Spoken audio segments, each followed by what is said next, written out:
Toronto. I'm here in conversation with Professor Stephen Press of Stanford University, whose recent book, Blood and Diamonds, was published by Harvard University Press. He's here to speak with us today about that book and about a part of German history and German colonial history that is relatively unknown. Thank you very much for being with us today, Professor Press. And I understand that you have sort of a presentation that you'll start off with, and then we'll move to some questions later on. Great. Most infamously, the German colonial empire gets its sort of formal seal of approval at the so-called Congo Conference, also known as the Berlin West Africa Conference, also known as the Berlin Africa Conference. It has a lot of names. But this is the infamous gathering in which European diplomats, as can be seen here, essentially are said to have carved up a good deal of the African continent for use and abuse by European powers. Bismarck, as we see here, had a rather large and presiding role at the conference, as was consistent with his character. Principally, the loser in scare quotes at the time was seen to be the Ottoman Empire. Okay, so we have this gathering. Now, what did it bring Germany, practically speaking? The standard interpretation here is that it brought very little, and that economically speaking, the empire overseas that Germany acquired was at best marginal in terms of its economic importance and impact, and at worst irrelevant or counterproductive. If one were looking, for instance, at trade statistics, and this is something we have a relatively decent handle on thanks to the work of historians writing in the early 20th century, these statistics indicate that imports from the colonies and exports to the colonies never really crossed a significant threshold. The typical number that's mentioned is 1%. Those statistics, I will submit, are somewhat misleading. They miss something very significant, and that is diamonds. We'll come to that again shortly. We have here an image, a rather arresting one, a photograph of the discussion that often occurs in relation to whether these colonies were rational or irrational ventures. Germans laid a lot of rail track in places like today's Namibia, typically as a result of weather, among other things. This was not a smooth process. Now, the biggest and most important aspect to consider in relation to German colonialism, and something that has gotten a fair amount of attention in Germany, especially in the last 20 years, is, of course, the issue of genocide. It is well known, well documented at this point, and has recently become an accepted truth, diplomatically speaking, that Germany was responsible for genocidal violence in Namibia in the years more or less between 1904 and 1908. I don't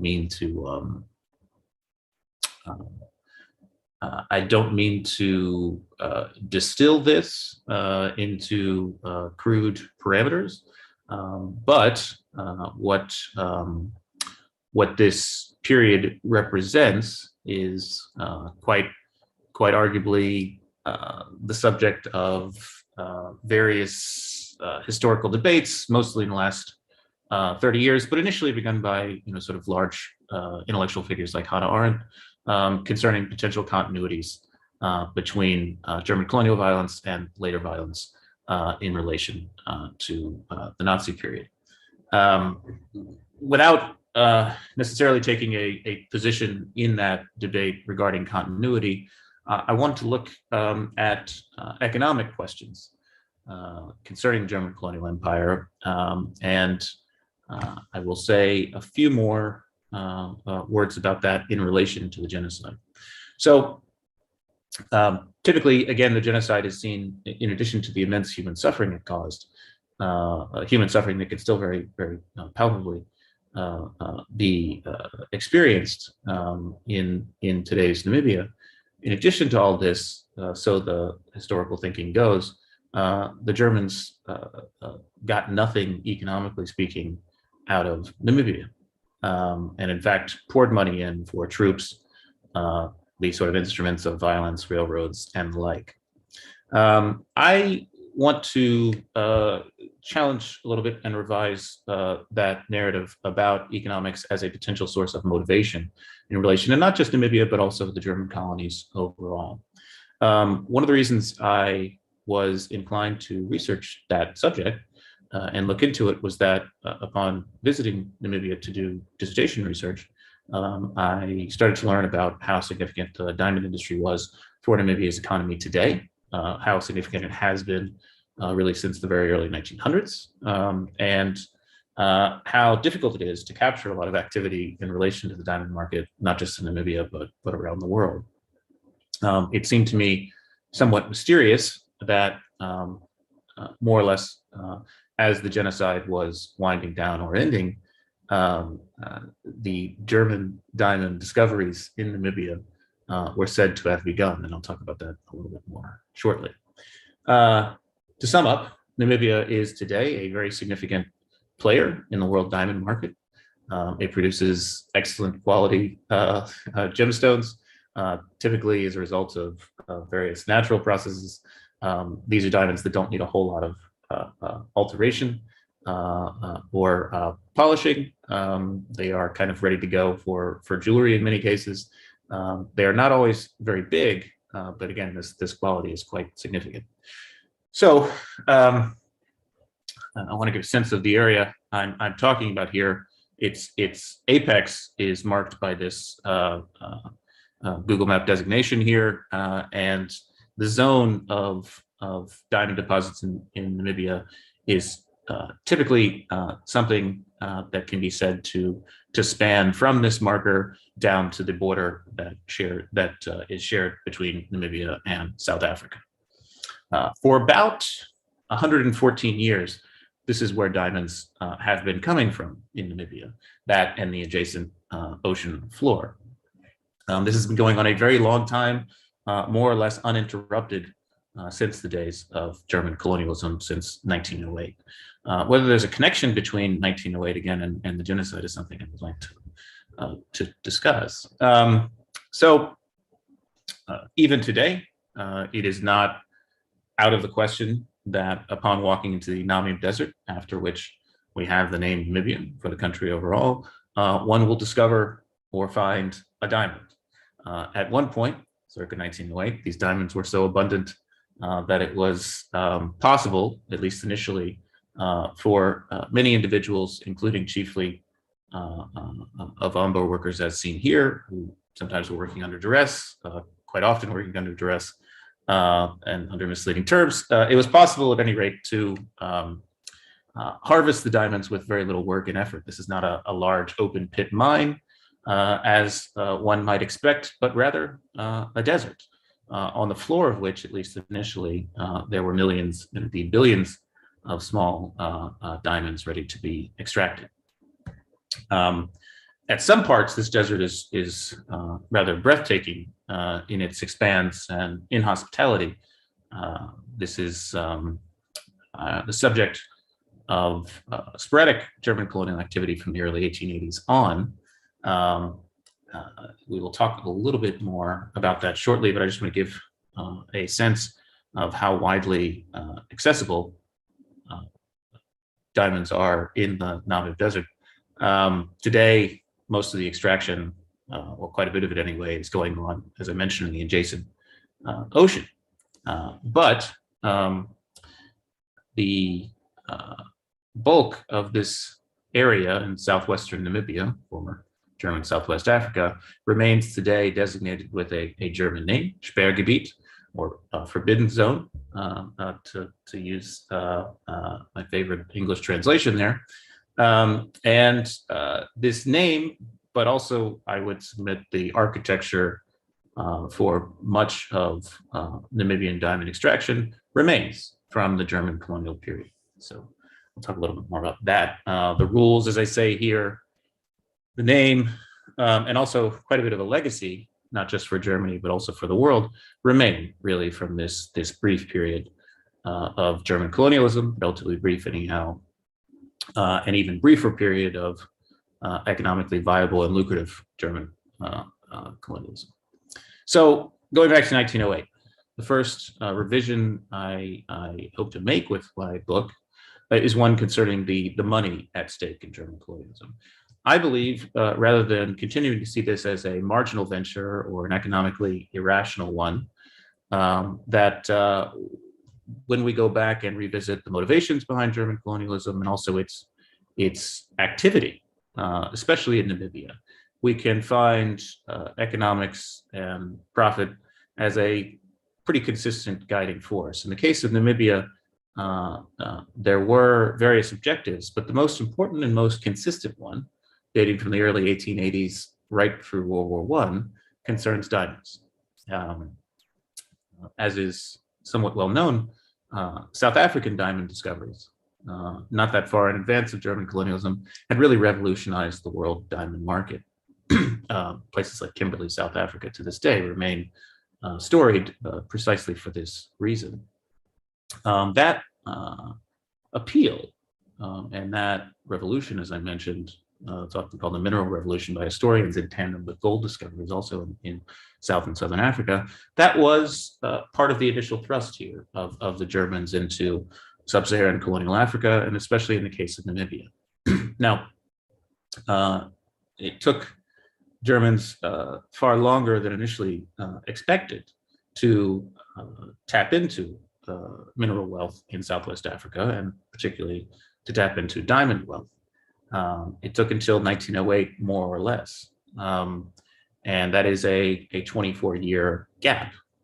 One might ask why it took so long. Well, the desert was a difficult place, but also, in fact, there's something to be said about abundance here.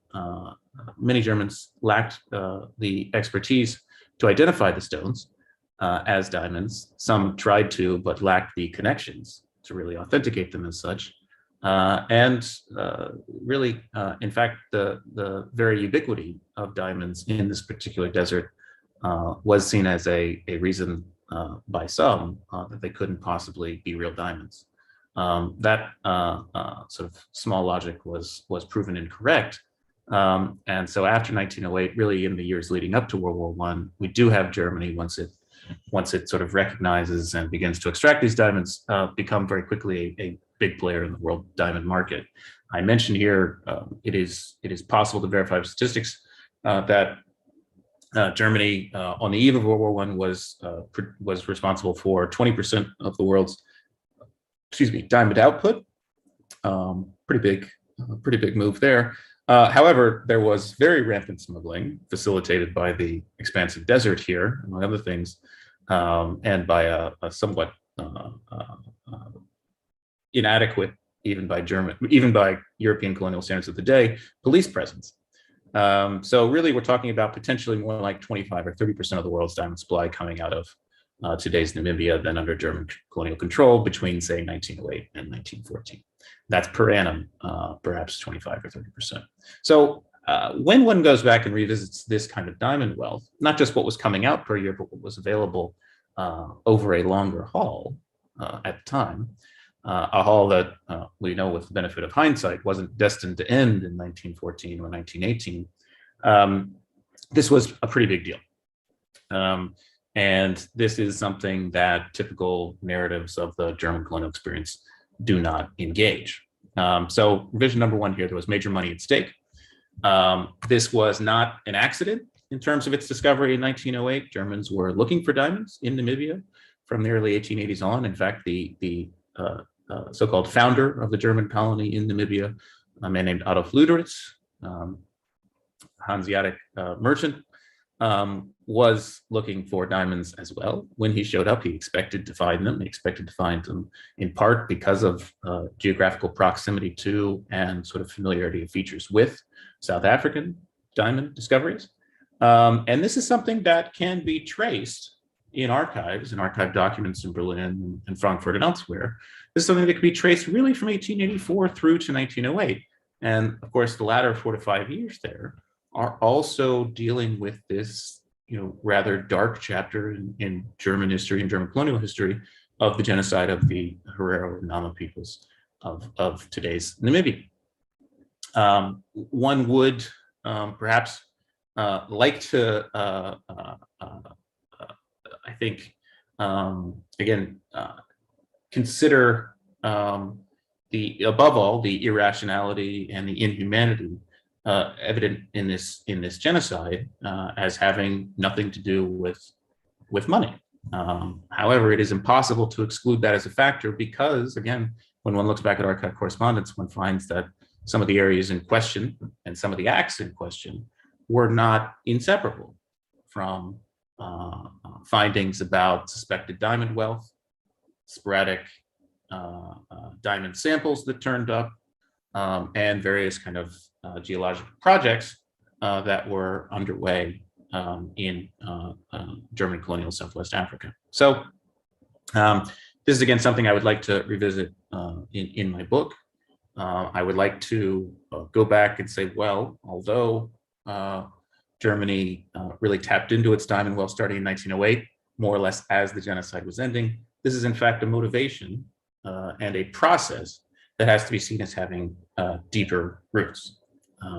So again, kind of a merging of different strands here in terms of the historiography is something I'm interested in. The two men responsible for the sort of economic architecture in Southwest Africa from give or take 1908 onwards, when the brunt of this diamond wealth became established.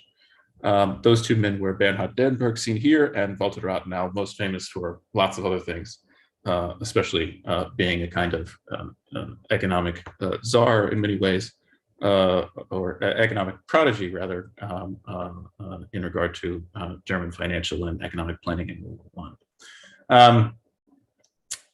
Yeah, another revision here. The issue of rationality and irrationality, of course, is very strange to discuss in relation to a place where genocide occurred.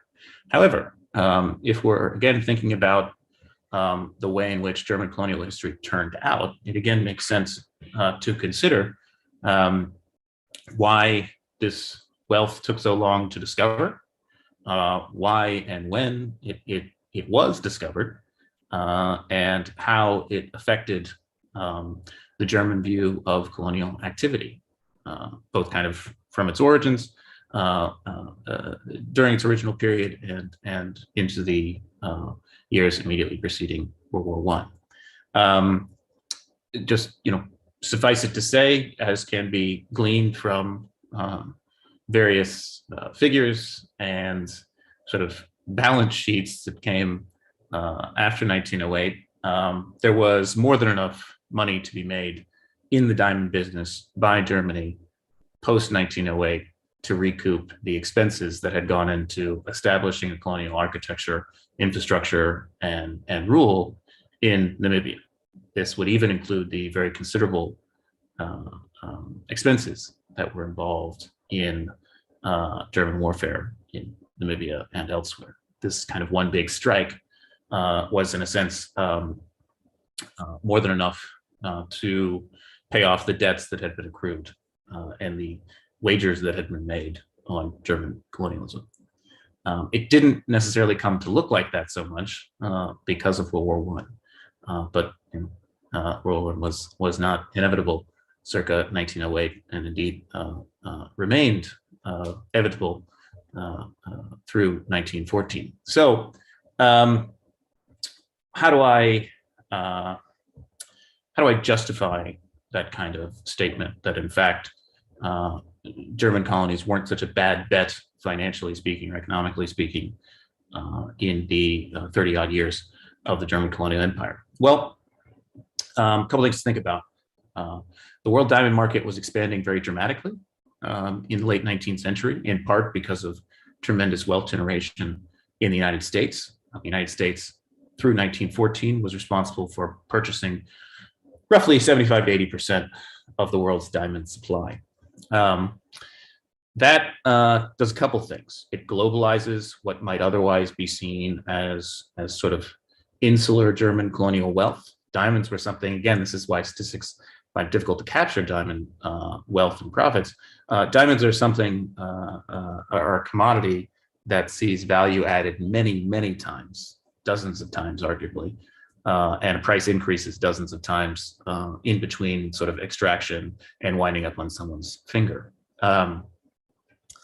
Typically, when we think back to late 19th and early 20th century, we would think of large diamond jewelry that was in the possession of very wealthy figures like Jane Stanford mentioned here.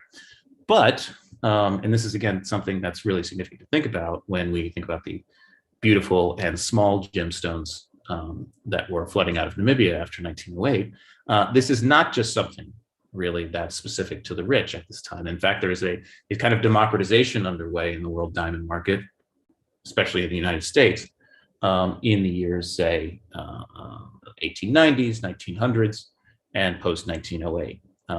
German stones, we'll call them that, and the Namibian stones, these were stones that could be purchased not just by the rich, but especially by people who were kind of getting entry-level diamond engagement rings, another convention, so to speak, that was relatively new at this time, in fact, being reinforced.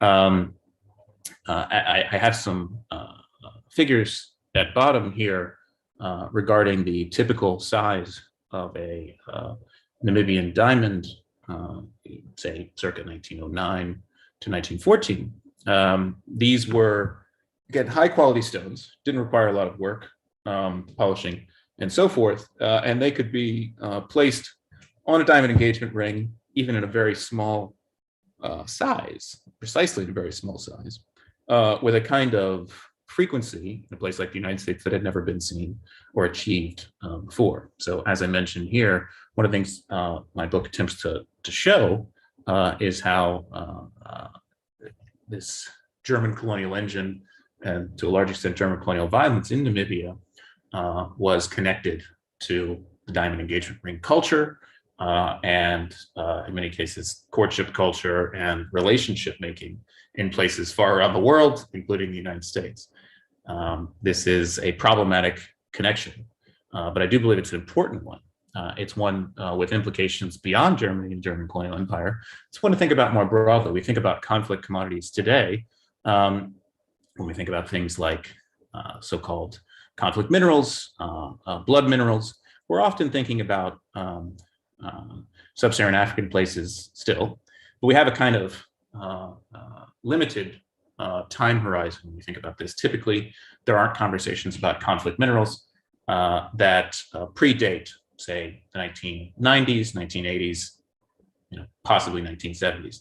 But there are some commodities, diamonds after all are, as the famous slogan says, forever to some extent. There are some commodities that we haven't really engaged with historically as conflict commodities or conflict minerals. I would submit that the vast majority of diamonds, not just from Namibia, but produced in all of Southern Africa in the high imperial era, were indeed conflict commodities, blood diamonds, as it were. This is a kind of analysis that can be extended again pretty broadly to all European colonial areas, and indeed quite a bit further than that. But I think the German colonial experience here is emblematic. As I mentioned here, this is touching an awful lot of people. Things like the Sears catalog, a relative novelty at the time when it came to selling diamond engagement rings by mail. They were, sort of pulling in a lot of different people, a lot of relationships to an expanding diamond market, and this was not necessarily a clean process. It was a dirty one. As you can see here, there's plenty of marketing that convinces people there's always a diamond that's right for them, even if it's very small, and even if it costs very little. Again, you can think of it as a democratization expansion. Now, say a few more things here. Again, a lot of money at stake. I do believe that should change our view of German colonialism. This is a phenomenon that is not lost on many people in Germany post-1908. There is, in fact, a rather interesting and often overlooked stock bubble that emerges in relation to German colonial activity. This is a bubble that can be traced and kind of um, uh, can be made ripe for reexamination when we look back at things like newspapers, but also when we look at various German banks. This bubble, in a way that's not unheard of today, offered opportunities to make tremendous amounts of money with very little effort and no effort in some cases, more or less overnight. There were post-1908 extraordinary fluctuations in regard to German colonial stocks, many of which were set up after the fact to kind of tap into a surge in interest for the German colonies and for potential ties to areas that might be yielding diamonds. There was quite a bit of fraud here, as is often the case in these bubbles. But nonetheless, a very interesting phenomenon that I also submit, in the book would, color some important parliamentary debates about changes in the taxation system and sort of beneficiaries of the colonial project, and potentially also kind of national duties in regard to the economy. Another thing, just want to go back and revisit this a little bit. We can't fully separate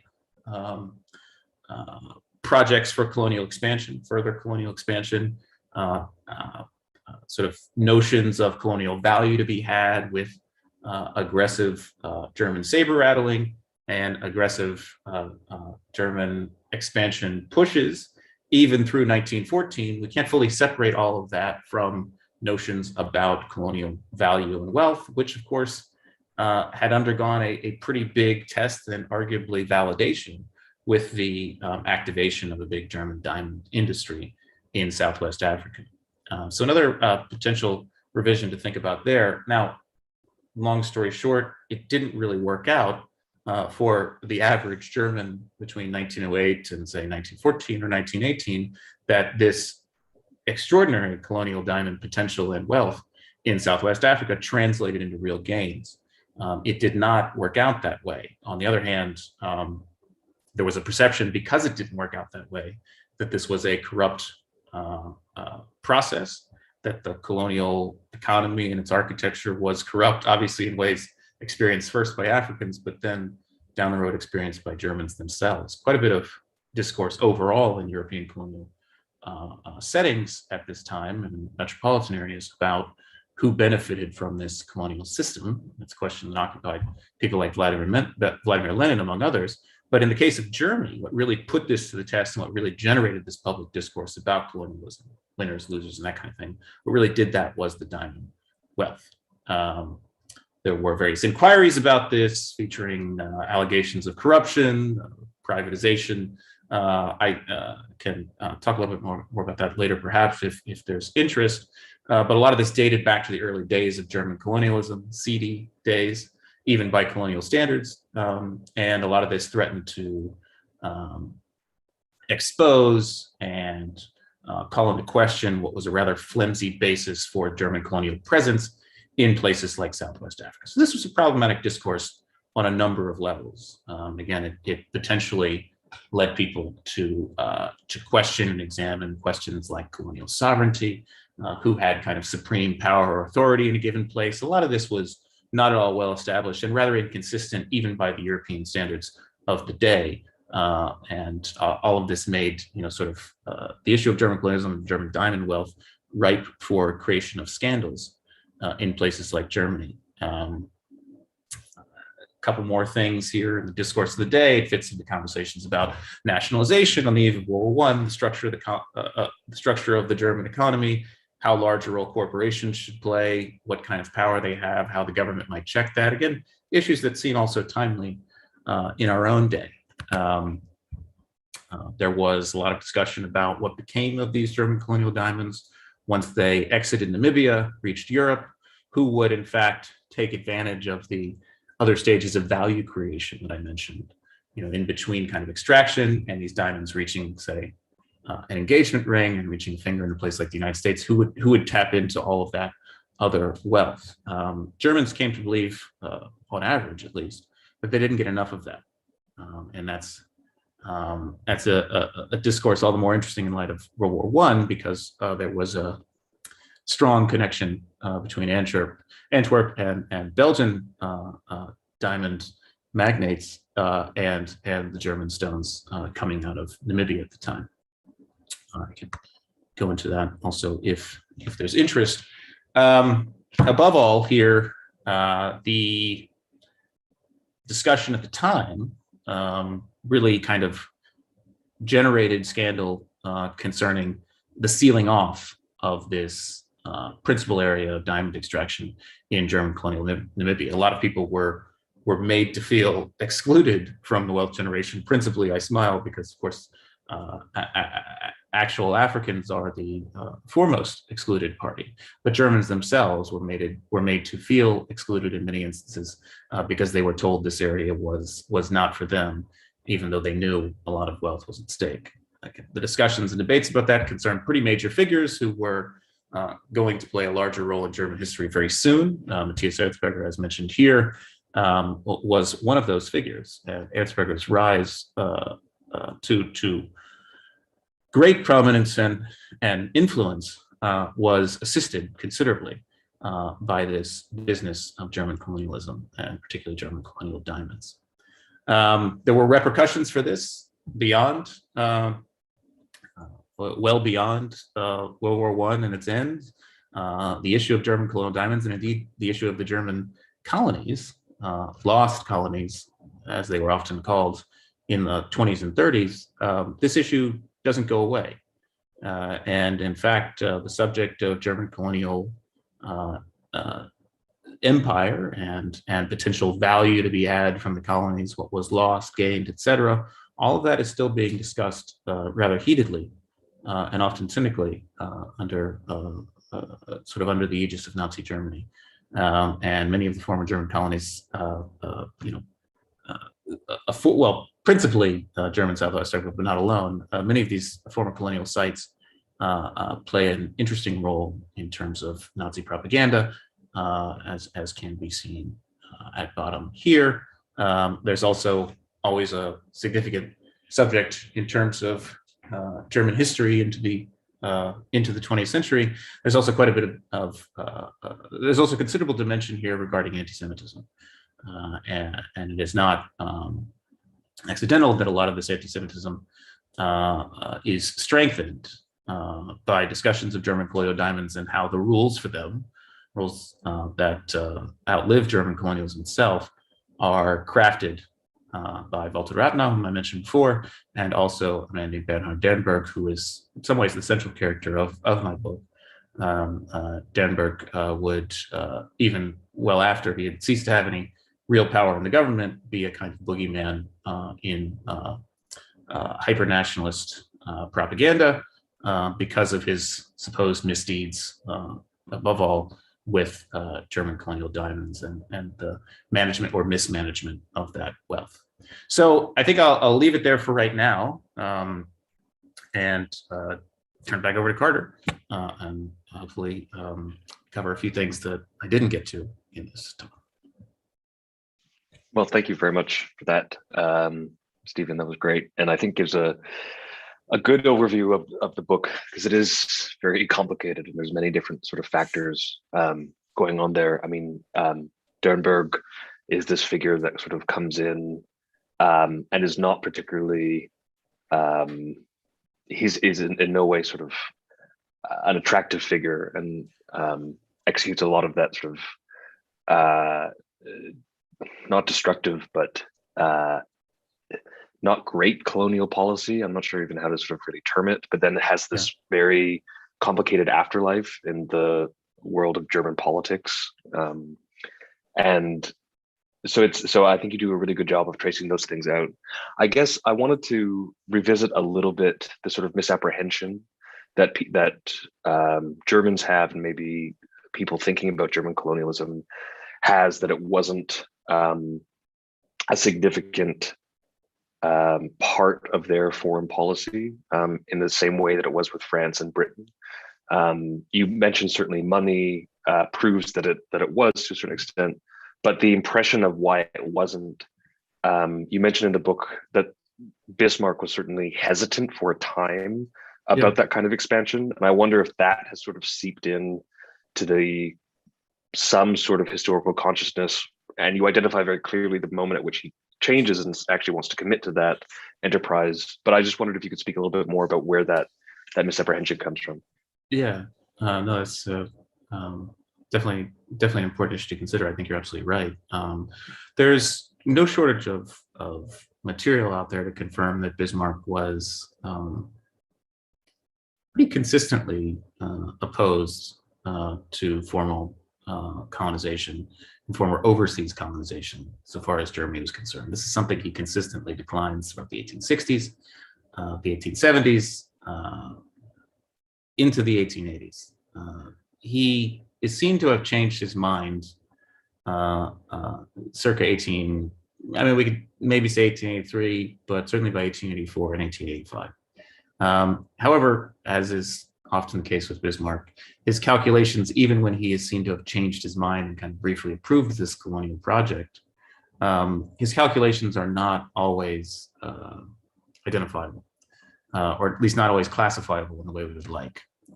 It is true, I think, the more one looks at it, that mostly what Bismarck was attempting to do was to tap into a perceived well of popularity for colonialism among younger German voters in particular in 1884 and 1885, in a way that would assist his government with other projects and priorities. And the way in which he tried to do this was to take as little responsibility as possible while claiming as much kind of potential and as high a ceiling as possible for his gains. Mostly that was to do this under the kind of umbrella of privatization. He was saying in most cases, all right, these businesses, these individuals, people like Luderitz, who I mentioned in the case of Southwest Africa, they're already doing these things. They're already getting into entanglements, signing very dubious treaties that promise to bring them control and sovereignty over very large areas of the African map in particular. Why not put some loose confines around this, claim it for Germany and its glory more broadly, for my glory in particular, as I'm, as my government is basically being put on the sort of election clock in 1884. Why not do this and take credit if it works out really well, and limit my obligations and sort of push the blame off on others if it doesn't? And in fact, it doesn't work very well, even in the brief time that Bismarck is still somewhat okay with it.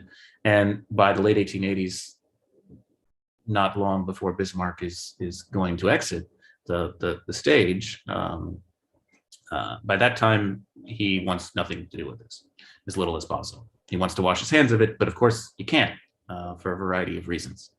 And that lingering foreign policy commitment will wax and wane in terms of its importance to the German government post-Bismarck, but they too have a rather inconsistent and ambivalent relationship with this.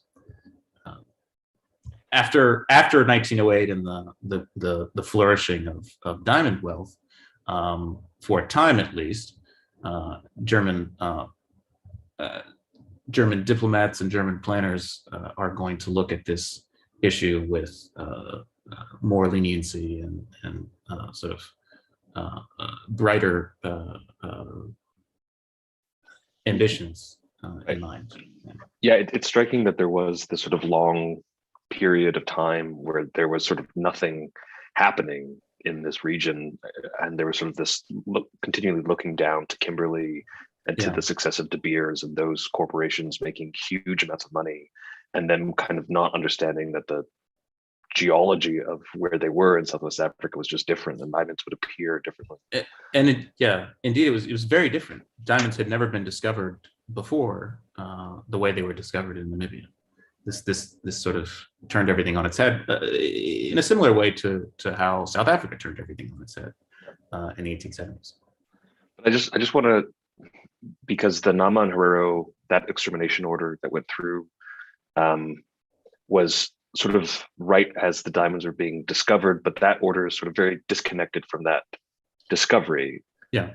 And I know you touched upon it in your presentation, but I wonder if you could just go into a little bit more of what caused that sort of genocidal campaign from is it von Trotha that ultimately. Yeah, certainly Fontrotto's name is I think along with that of Kaiser Wilhelm II, kind of the name most frequently and justifiably attached to this. Well, I think there's still a lot of very important original research that's been undertaken and is being undertaken on this subject. The factors leading to the genocide between 1904 and 1908 are manifold and complex, but over time, particularly as the sort of formal German colonial rulers are taking over from companies that haven't really done a whole lot with their paper claims and sort of concessionary rights, as that takeover is occurring, there's an intensified conflict over land and resources between German colonial officials and German colonists, period, and indigenous peoples. At first, this is mostly going to concern the Herero. German colonial presence being based in Windhoek is more immediately in touch with Herero areas at the time than with Nama ones. But not long after the outbreak of Herero resistance in a broad and very successful way in 1904, we're going to have a broadening of the conflict to include Herero and Nama, longstanding enemies in many ways, longstanding opposed parties. We're going to have a unification of those two against German colonial rule. Initially, I think one of the pieces of conventional wisdom here is that precisely because those uprisings were so successful and difficult for the Germans to subdue, they risked humiliating Berlin and to some extent the Imperial German government, and therefore were met with extraordinary savagery, even by the standards of the day, though there is some dispute kind of about the comparative context there.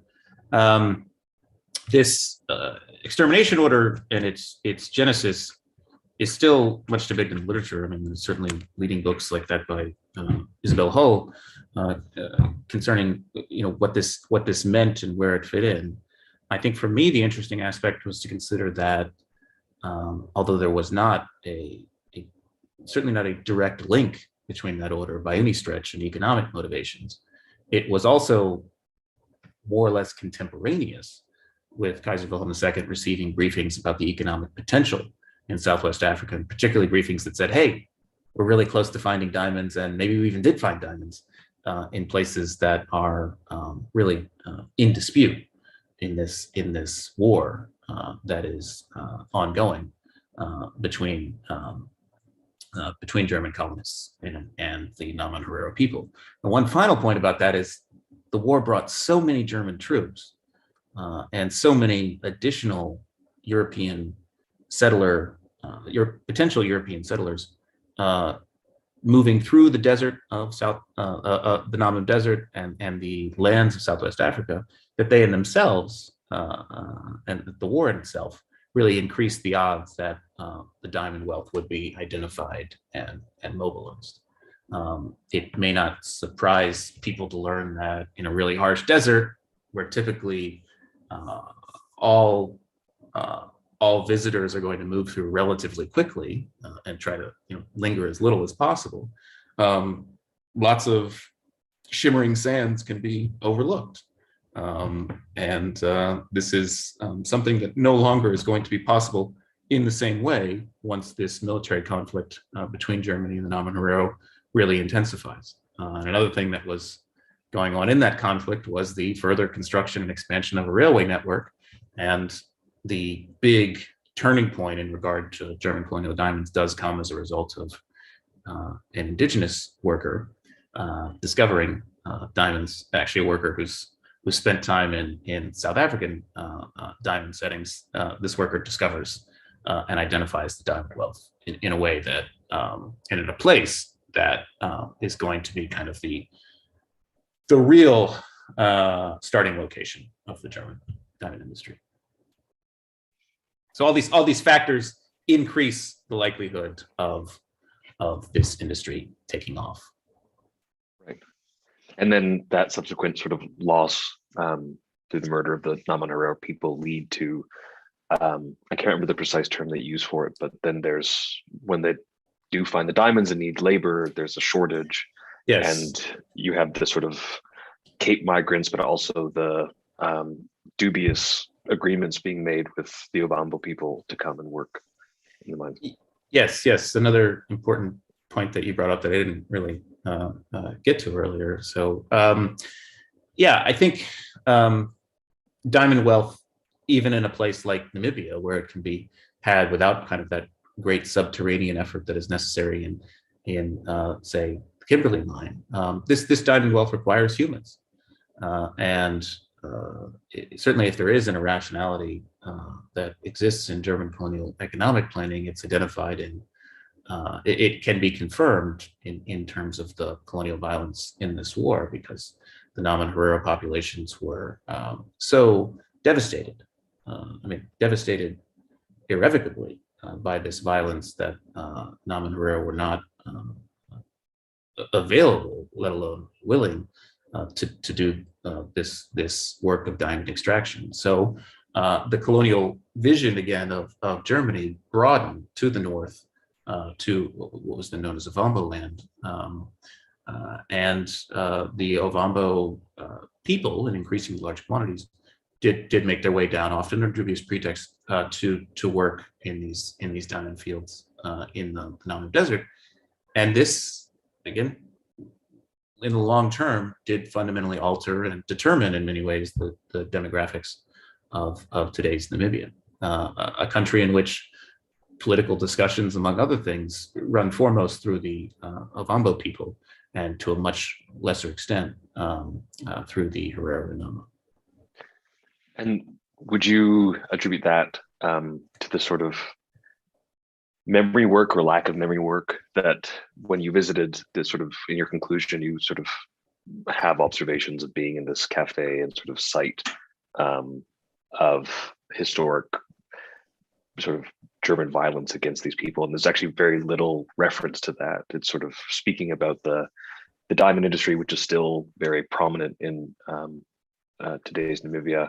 But I just wonder if you could speak more to what the current politics of that sort of remembrance is, both in Namibia and in Germany too. I don't know if that's something that you're familiar with at all.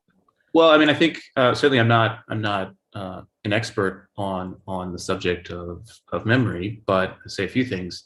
Germany and Namibia have made remarkable strides, even in my lifetime, in regard to recognition of very dark aspects of the German colonial period, of German colonial engagement with Namibia.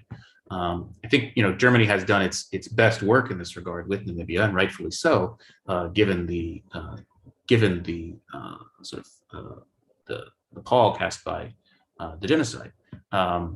Rather recently, this conversation has again, I think rightfully so, and to the credit of Germany, come to embrace economic aspects and to some extent the conversation of reparations. But this is something that is happening irrespective of the diamond industry, and the diamond industry remains extraordinarily important to Namibia, and I think precisely for that reason, and especially because Namibia, as a developing country, has to be aware of potential repercussions for conversations about reparations. Precisely because of that, we have a kind of isolation of the discussion about memory. The genocide, rightfully so, is the focus, but it's the exclusive focus, and there is not attention paid to longer term and larger scale rule setting, wealths of kind of zones of wealth creation, and the legal architecture that is there as a result of German colonial rule. So this is something, it's very hard to quantify human suffering. It's impossible to quantify human suffering. It's easier to quantify things like carats of diamonds that were extracted in a given year. And that's, I think that's something long-term that has implications beyond Germany. Again, as mentioned, in this conversation of conflict minerals, what does the world do about that? This is a global process, and many of these diamonds are out there, say in family engagement rings and the like. It just doesn't really go away, but it's also really, really, really complex. This sort of expanded notion of what a complex diamond is, and Yeah, it being far more prevalent than sort of we have any understanding of. I think so, and it's not, and I think diamonds are emblematic of that, but not specific. I mean, certainly, I don't know what became of all the rubber that came out of Congo Free State and Belgian Congo. Obviously, it went into many tires, but yeah, this is something we don't really have a good or even kind of emerging sense of what we should do about. Yeah. So we're just about out of time. I imagine you're working on new avenues and sort of colonial history, or is your research now focusing on a different aspect of this part of history? So my first book project was another aspect of this colonial story. I was trying to situate the beginnings of German colonialism in a larger context that dealt with the idea of kind of private or privatized colonial rule and private or privatized statehood and claims to sovereignty. I was interested in kind of tracing the origins of that principle, often origins that are involving places like South Asia and Southeast Asia, tracing that through Africa and through Europe in the 19th century. So that was an older project, but actually right now I'm not working on things related to colonialism. I'm working on a place that existed between Belgium and Prussia, then Belgium and Germany for about 100 years, called Neutral Morisnet, that did not have a government, in any kind of traditional sense. So it was a bit of an anarchic experiment.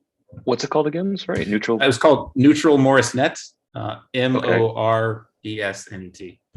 Okay, cool. Yeah, so I'm just, I think for me, I'm interested in sort of spaces where sovereignty or statehood are not recognizable in terms of our traditional expectations and perspectives. And I'm interested, and here's the continuity, I guess, with the Blood and Diamonds book. I'm interested in cases where governance is viewed as a business proposition. Okay. Interesting. Well, I look forward to reading that when it comes out. And thank you very much for this. Thank you, Carter. I too very much appreciate the opportunity, and I'm glad we were able to make this happen. I appreciate your patience and everything. No, absolutely. And read the book, and we'll be talking to you soon. Thank you so much.